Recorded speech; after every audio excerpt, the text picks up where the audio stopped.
While Jared Kushner moved to D.C. to advise former President Trump and then to Miami to pursue private equity, his family's real estate business quietly prospered in his absence, rebuilding a portfolio that's now more valuable than his father-in-law's. Hello, I am Monica Hunter-Hart. I'm a reporter here at Forbes, and I'm joined by my colleague, Giacomo Tognini, another reporter here, and we worked on this story together. Welcome, Giacomo. Great to be here.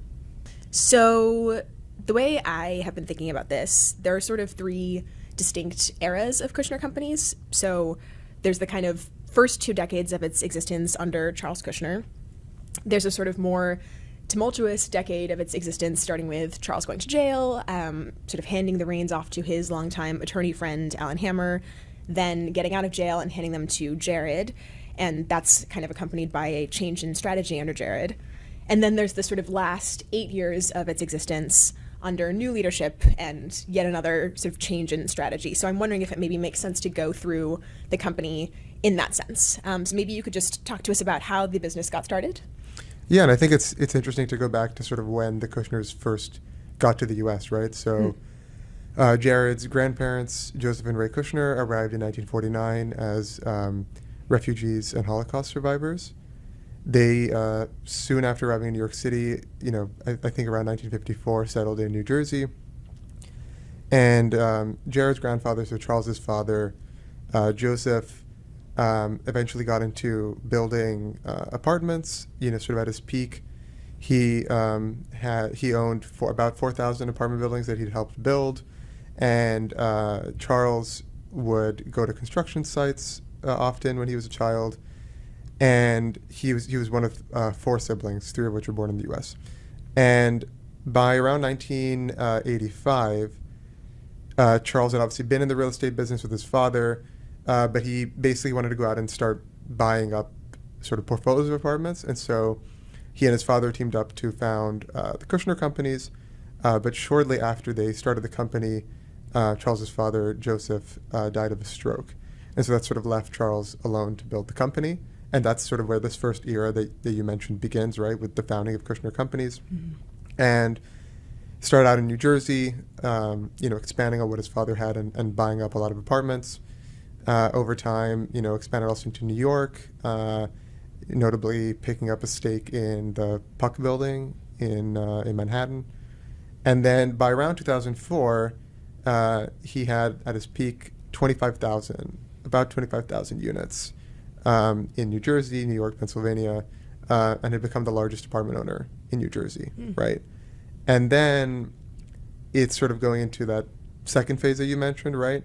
That year, he pleads guilty to various charges, and including filing false records with the Federal Election Commission, witness tampering, and he's eventually, I believe, a year later, sentenced to jail. Mm-hmm. And actually, that's sort of, I think, important to look into what happened after that, right? Mm-hmm. So how do you think that changed the company, right? Charles had built it up to this quite large firm in the Northeast. And then all of a sudden, at the time, Jared was only 25 when he sort of asked to take the reins. How did that sort of next phase begin? Yeah, I mean, it's sort of hard to know exactly how that changed the strategy. I mean, we can see what they did next. It's hard to speculate about exactly why. We had Mitch Morgan of Morgan Properties tell you something about how, as Charles was emerging from jail, maybe he wanted kind of a flashy purchase that would kind of improve the family name a little bit in the wake of a scandal like that. Mm-hmm. So who knows if that was really what it was. That's, I guess, part of how the story goes. But one of the big purchases at that time that Jared did was, of course, this kind of now infamous purchase of this building at 666 Fifth Avenue. So at the time it was in Manhattan, the largest office building purchase in the country at the time. It was purchased for $1.8 billion. 1.75% of that was, 1.75 billion of that was debt.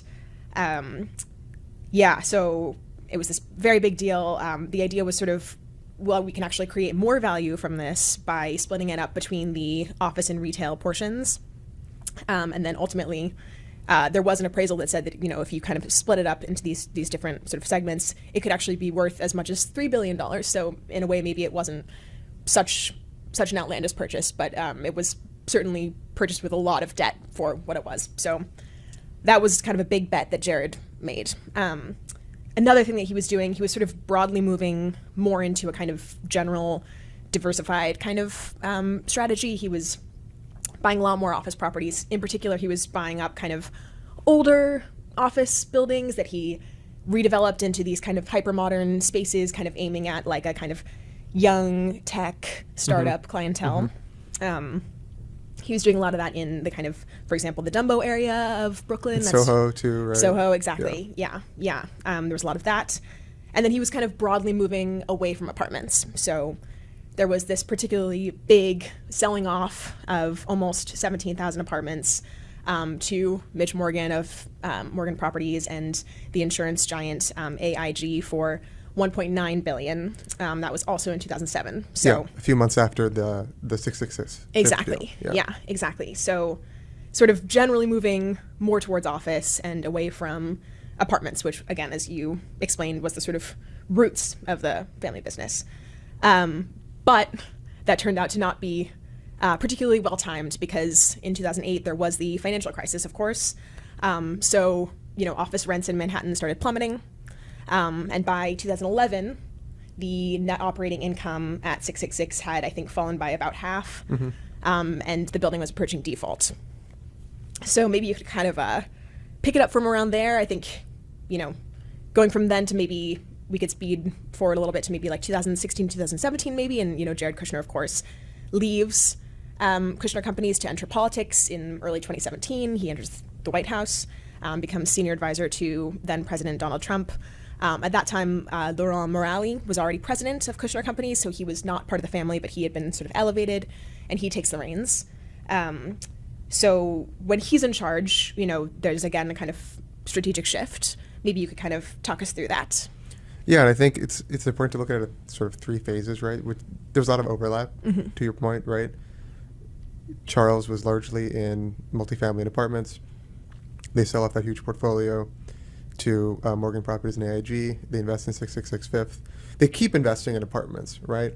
Like under Jared's leadership, they invested in a huge portfolio of older apartments in Maryland, in Ohio, in a few other states as well, while also, like you said, investing in a new sort of tech office campus in Dumbo and other places, a lot of redevelopment in Soho as well. But by the time Jared left and was sort of also working on the Trump campaign in 2016, the family company held a few thousand fewer apartments in terms of specific units than they did at the peak of Charles's tenure back in 2004, sort of in terms of at the end of his leadership.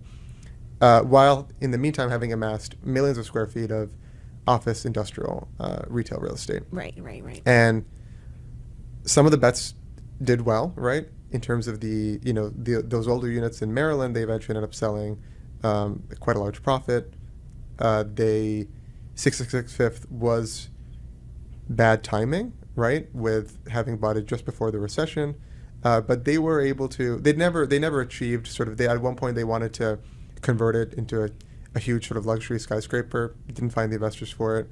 But by, 2012, they had sold the retail in various chunks for about $1.2 billion. They'd also refinanced the office. And so eventually in 2018, they sold a 99-year lease on it to Brookfield for, I believe it was $1.3 billion. Yes, it was 1.3. Yeah.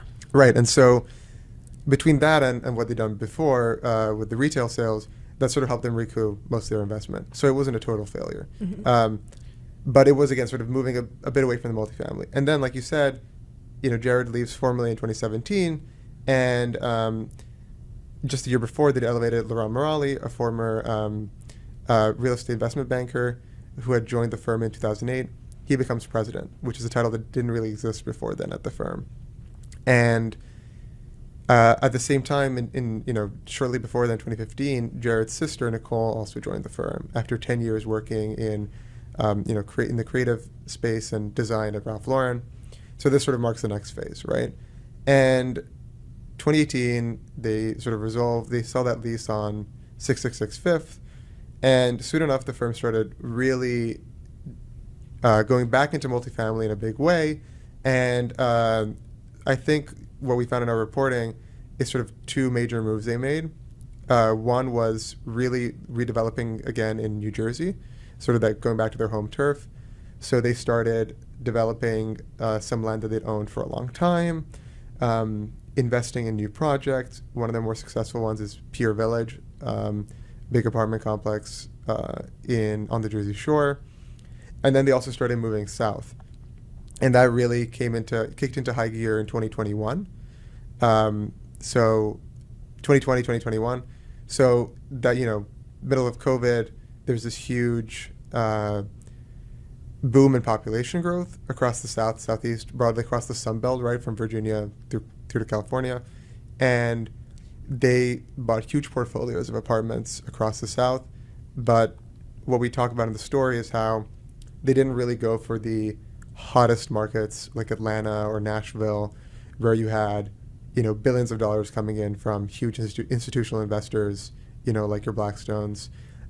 Instead, what Morali did, who in 2021 was elevated to CEO with Nicole becoming president, was to sort of look at the kind of the secondary markets a bit, or the suburbs of certain places, like in Houston, Memphis. They invested a lot in Alabama, Mississippi, so places where they could still have that growth, but not be paying these huge sums that were really skyrocketing at that time. 2020, 21 also, obviously, interest rates were near rock bottom, so they got, fixed rate loans that they wouldn't have to worry about in the future. And then another area that they really invested in a lot and have been building on in the last couple of years is South Florida, right? So, Jared, his brother Josh, and then their parents, Charles and Seryl as well, all own homes in the area around Miami. And they started buying plots of land when the values were a bit lower. Some of them they've since sold at a profit. Others, they've done at least 2 developments, luxury apartment developments there with local partners. They also have some coveted plots of land that they're going to probably develop in the future. They've also done the same approach, sort of like I was saying before, in New Jersey, right, where either, an aging mall that they owned, some offices that weren't in the best shape, land that they've owned for a long time, they're now developing into new apartment communities. And so really sort of marrying that investment in the South with this development approach in Jersey and in Florida and across the South. And it's really sort of what, Nicole and Laurent have done, and sort of that strategy the whole family has done in the last 8 years, that's really grown the net worth, right? Mm-hmm. So I know when Forbes last did the valuation of the family in 2016, we valued Kushner Companies at $1 billion. Mm-hmm. So how has our valuation changed since then? Because it's grown a lot, right? Yeah. We now have them, the company, at $2.9 billion. So it's nearly triple. And then we have the family as a whole at $7 billion. So, a large chunk of that is obviously Kushner Companies. Another large chunk is Thrive Capital, which is the venture capital firm that Josh Kushner founded. So he was the first member of the Kushner family to become a billionaire. Sorry, the first child to become a billionaire. And then we have a substantial chunk and growing chunk coming from Affinity Partners, Jared Kushner's private equity firm, and then the rest coming, of course, from their sort of other personal real estate, artwork, cash investments are sort of Forbes estimates for those things. Right, and sort of even the family fortune itself has grown a lot. But within that $2.9 billion, right, which is almost tripled from 8 years ago, what's the breakdown there, right? Because we did a lot of reporting on, every single asset that they have across the country. So what's sort of the breakdown within that 2.9? Yeah, almost half is coming from the South at this point. A lot of that is sort of the DC, Baltimore area, and then a lot of that is Sun Belt. Almost 10% is now in Florida.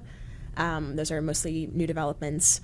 And then almost half as well is New Jersey. So they still have, very firm roots in that area. Yeah. Right, and then in New York, it's pretty much less than 10%, and all in one building, the Puck building, Yeah, which has almost been doing all, yeah. well. Recently signed a big lease with OpenAI. Yeah. Right. Yeah. So it's really a testament to their strategy and how it's been very successful for them in the last few years. Right, and it's been really fascinating to report on this with you over the last few months and really dig into all these different markets and how the family has been investing and changing its strategy over the 8 years. So thanks again for having me here to speak about this. Yeah, you too. Thank you so much, Giacomo.